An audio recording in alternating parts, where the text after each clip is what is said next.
there's not enough.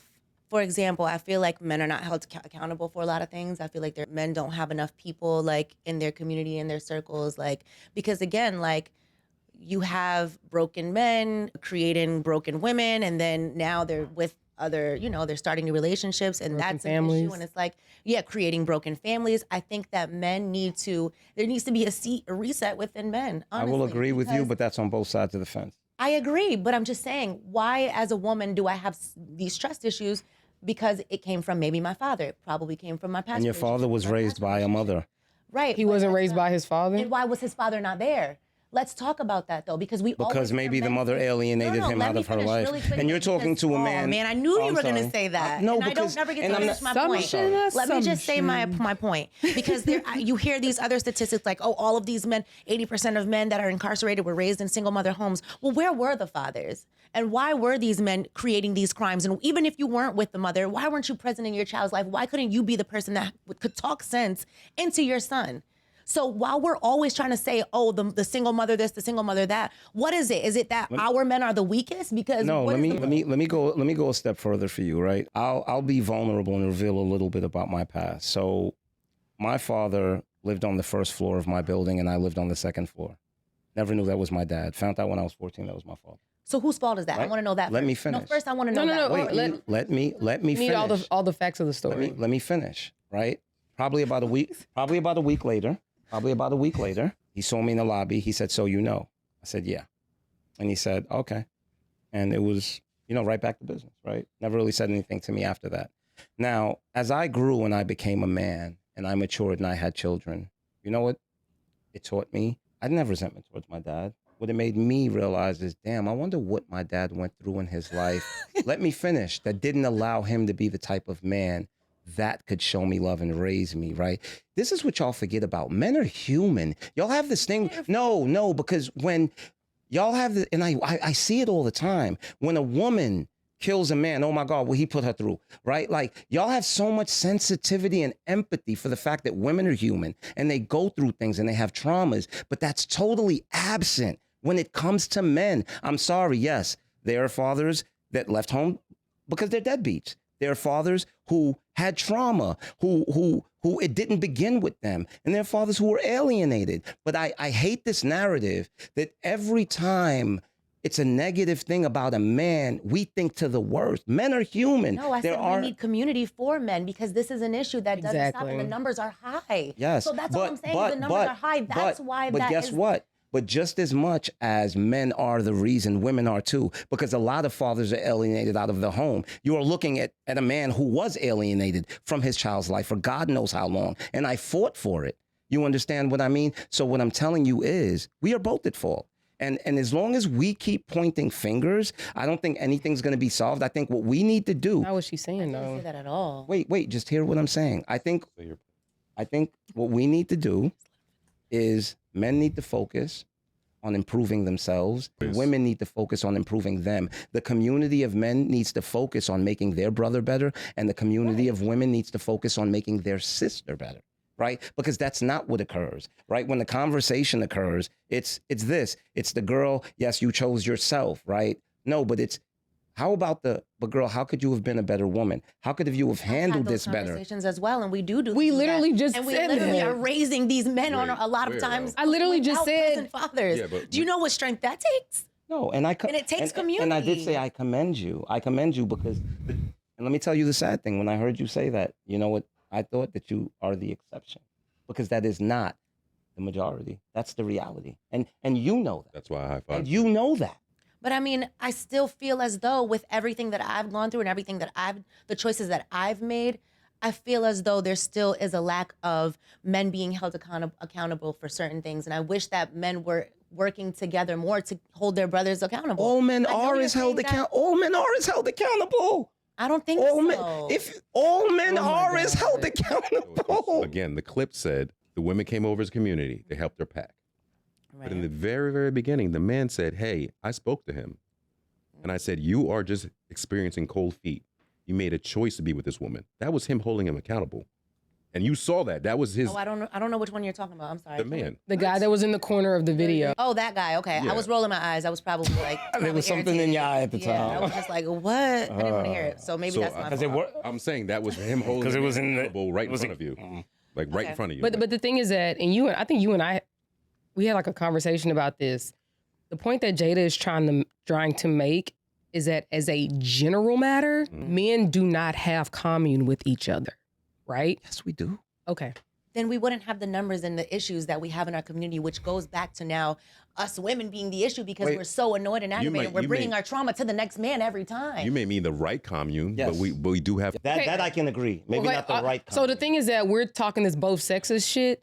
So what I'm saying is comparable to what I'm applying to men. So like I said, men are not in commune. You might know your home. Do you know your homeboys' kids' ages? Yes. I can agree that men don't have enough. They're not surrounded by enough positive influences. Yes. That I can agree because and I'm not saying just hanging out, going playing basketball, doing whatever. I'm saying like when I go to my church, I visit churches all the time. And just even in general, I'm not saying people have to go to church, but I'm saying people have to seek like, like everything that you should know about life. I personally feel as though is in the Bible. Well, but when I go to church, I don't see as many men seeking those things. No, I'm just, because men, you guys are taking it too deep. I'm not saying you have to believe in Jesus Christ and that. I'm saying just knowing, there's Proverbs, just knowing how to be a good person to others, just knowing how to be a person that gives, that takes care of children, that takes care of the elderly, that doesn't lie, that doesn't steal. Those things are in the Bible. Men, I'm not saying just out of a religious aspect. I'm saying go back to learning how to be a better person, and it starts probably in the church for some people. Men do hold church. Which only women are at. Men do hold church amongst themselves. Right? Every man has maybe a small circle of friends that they speak to every morning, right? Like it might be one or two friends that 3 or 4 times out the week that they speak to. Now the question is, what are they talking about? Exactly. That is the question. And I would agree that men don't have enough men who are speaking things of substance, right? Who are positive influences in their life. Do men commune? Definitely. But they commune about maybe BS. You know what I mean? But they definitely do commune. So I'm not saying men don't hang out, which would, I guess. No, it's not even hang out. No, what I'm saying is like commune, again, we're talking about parallel things. If we're going to say, oh, it's men and women's fault, fine. But if we're going to say commune the same way as far as women commune, men should be doing the same thing. We do. No, we're not. We're not just hanging out. No, I'm not talking about hang out. I'm not talking about hang out. What I'm saying is like we have to be, if we're trying to resolve an issue, we have to be specific, right? Because people jump on the defensive. When you go, men don't commune, they're going to go, but we do get together. No, so you have to say, I understand that you do commune, but what are you guys talking about, right? Are you guys talking about things that are going to, that are focused on your betterment? Are you guys just focused on financial growth, or are you focused on emotional and spiritual growth? Do you guys speak about things like that? Because I can tell you, I have friends that I'm surrounded by that I speak to 3 or 4 times a week, right? When we speak in the morning, you're also a good man that you went through everything that you went through, you persevered through it, you did the work. What we're saying is there are a lot of men that are out there alone that don't know where to go. They don't have the community. They don't have a man like you to say, oh, I'm about to go into the hood today and go preach to, not preach, but go speak to the younger generation that are leaning out off of drugs. Because I have a friend of mine. He's married, right? He's married. He has 2 kids. And he tells me, he said, I know you hate when I say this. He said, but bro, you're the reason I'm married.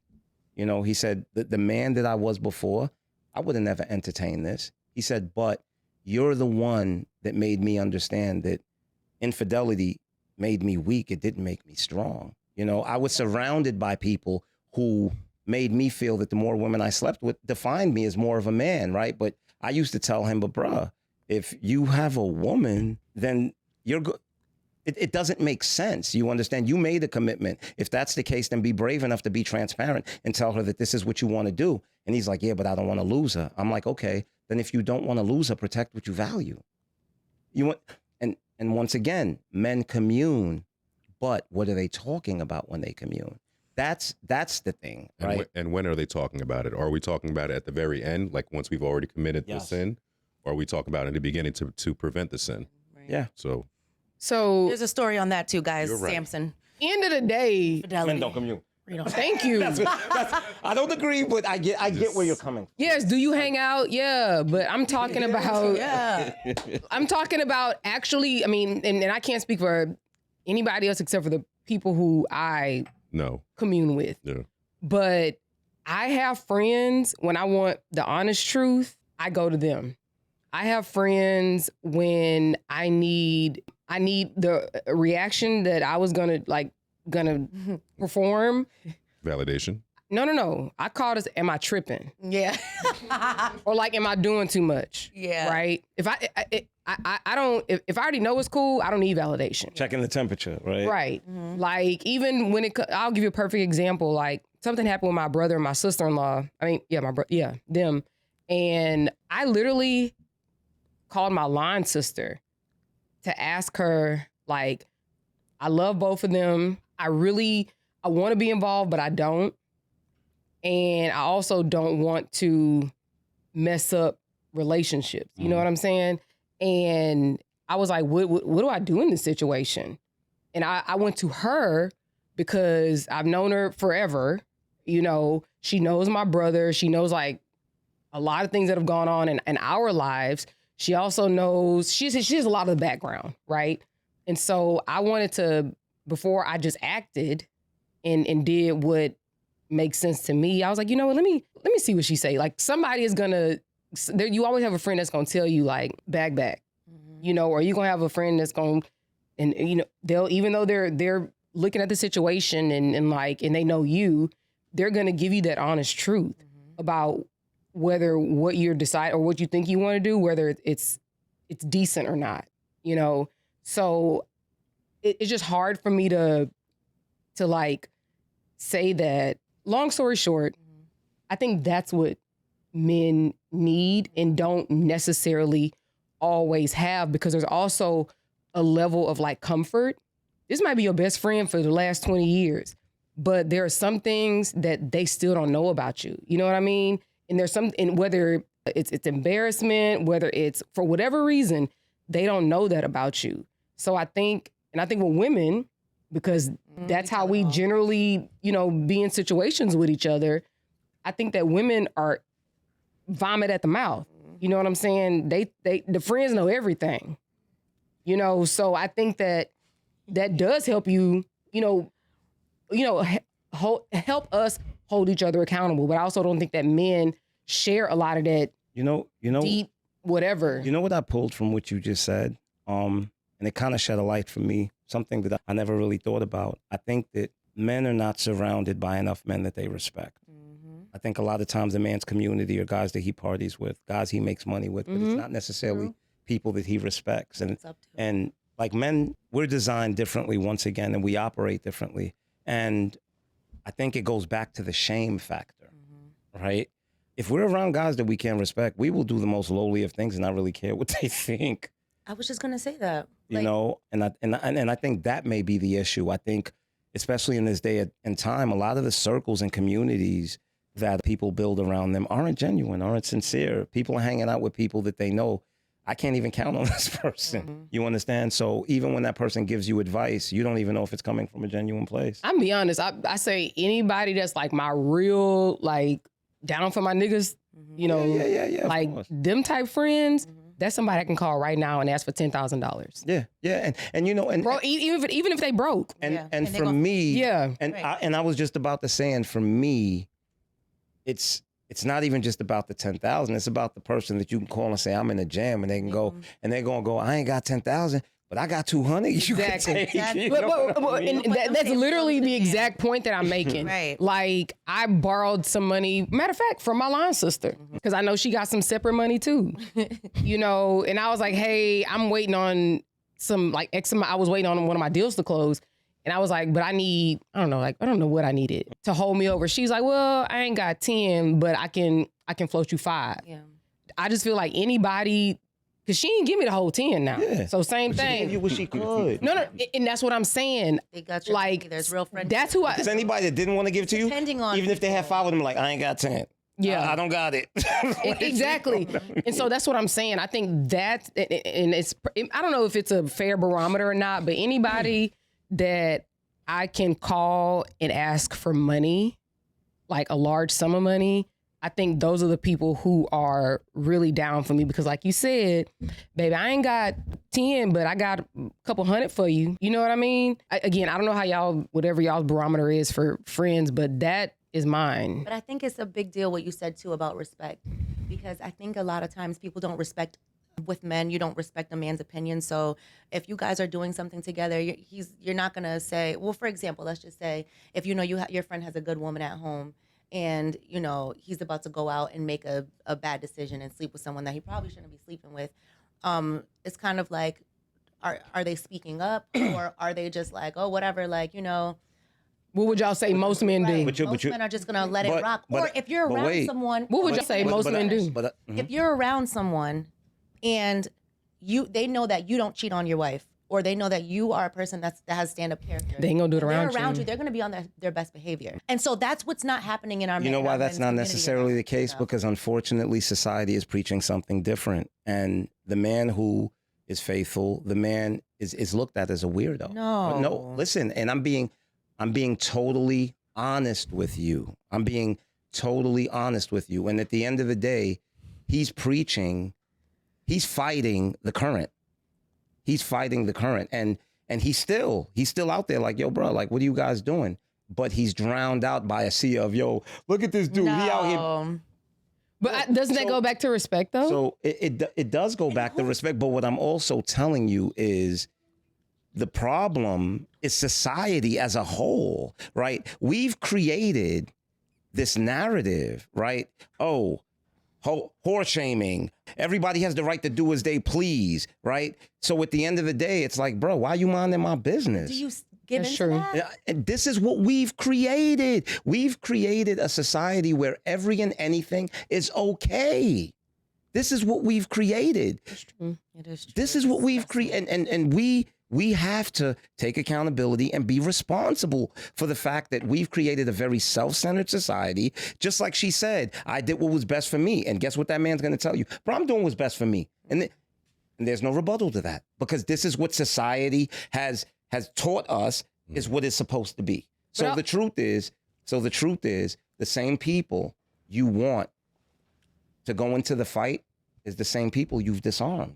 I think it's a man's nature to want multiple women to a degree, but I will also, I think it's a boy's nature, right? Because the truth is, look, human beings evolve. Just because that's what it was 1,000 years ago doesn't mean that's necessarily what it needs to be now, right? There's evolution. And at the end of the day, I always say a king with no discipline is a weak man with luxuries. A man without discipline is not a man. You had that in one of your shows, didn't you? That in the shirt. Yeah. That was in your. I'm gonna put that on the shirt. Harlem? I wrote that in. I don't remember which one. I knew it. Yeah. I knew it. You know, and that's a king without discipline is nothing but a weak man with luxuries. Ooh. I mean, I totally agree. And the thing is that that's also, I also think that 100% applies to women. Of course. You know, but again, we always go back to like. But women aren't held to discipline anymore. I think that might be right, because everything a woman does is okay. A woman can literally sleep with a man's brother, and they're gonna go, "Oh, you mad?"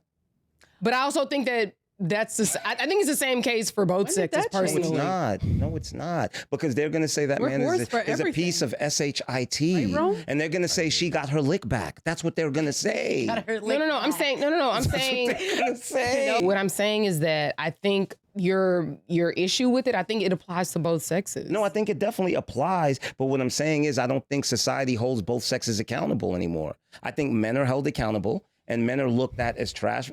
Listen. I think what happened in that situation is Betty was at home rotting for 10 years and her man was outside making 10 children. Thank you. And so now women have come to this point where it's just like, no This is what I'm going to tell you. That's what happened. Right? Bettys are tired. There is a bar set. There is a bar set for what it means to be a man. Right? If they say, what is it to be a man? They're going to say provide, protect. If you say, what is it to be a woman? There is no bar. A woman cannot cook or clean. She cannot nurture, she's still considered a man. Because that is the reality. That is what society has created. There is no bar set anymore. Because you know what they're going to, if a man goes, she doesn't cook or clean. Oh, you're a misogynist. She's not your slave. That's what they're going to. What men are saying is they can buy everything and that they'd rather go to another country and buy their cheap wife. We're going to because they don't want to be good men. If we're going to be totally honest, there is no longer a bar set for a woman. You know, I had a conversation. I've never heard that. I had a conversation not too long ago, right, where I said, you know, why are there no responsibilities that is the woman and the woman's only, right? For instance, why is there no responsibility that you take pride in? And what I mean by that is, if we go out on a first date and you attempt to pay, I'm offended. Why? Because that is my role. That is my job, right? People don't feel that way. But wait. Yeah, you're from a different generation. Hold on. Most men, let's be honest. We're not going to talk about the exception. We're not going to treat the exception like it's the rule, right? There are responsibilities that are mine and mine only, right? Whether it's paying the majority of the bills, taking out the garbage, whatever it is. But guess what? I can cook, I can clean, I can take care of the kids, I can babysit. You won't be offended by me doing any of this. Any. Why are there no responsibilities that you take pride in? I think there are. Yeah, I think so. I think there are. But that's your experience, though, because in my household, I am the one that does the cooking and the cleaning. So that's your experience. But if he cooked, my man has never, ever had to touch the stove. But if he did, would you be offended? I would be like, get out of my kitchen. What are you doing? You'd be like shocked. You'd be like, what you doing? Yeah, Would why you would you feel do like that? less of a woman if he did? I don't think he would feel like less of a man if I paid for one of his dinners either, though. So I think it's just like the truth is, it's to the point where there was a word created for it. It's called emasculation.